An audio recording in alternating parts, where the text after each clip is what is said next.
was in the United States Marine Corps for 22 years and served all over the country, obviously, in 22 years. And just proud to serve and would gladly go back in a heartbeat. Did you serve in Vietnam? No, sir, in the first Gulf War and Operation Iraqi Freedom. Okay, all right. And how did you get the nickname Landmine? I didn't watch where I was going in Iraq. And 6 years ago, March, when we first went into Iraq, I stepped on a landmine and went boom.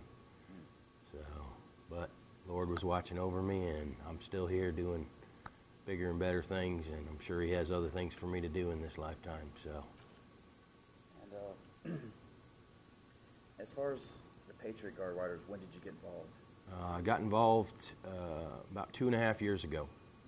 I heard about them. I wish I'd heard about them sooner, actually. It's just an honor to be out there and show honor and respect to the families of fallen soldiers.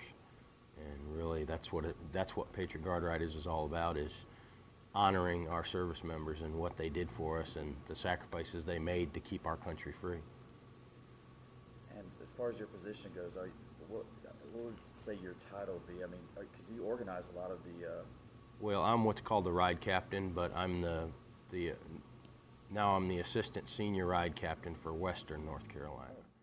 The biggest thing with Patriot Guard Riders is we're not a motorcycle organization, or we're not a motorcycle group. A lot of us ride motorcycles, but just as important are those that don't, which we call support vehicles, because somebody has to bring the flags. We can't carry the flags on 8-foot poles on our bikes.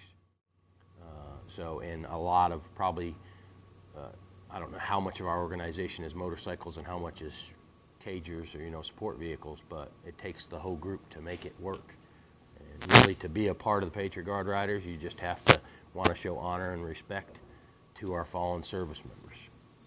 And originally, the Patriot Guard Riders, they were put together because of some group of people that protesters.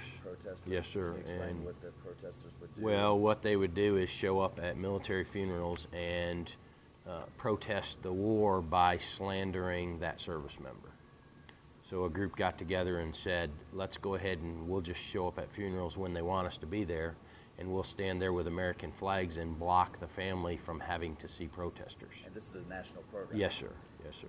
And have you personally experienced any of these protesters? One time.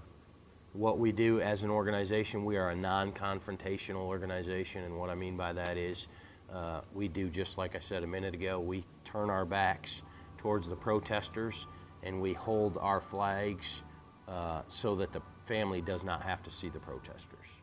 What does Memorial Day mean to you?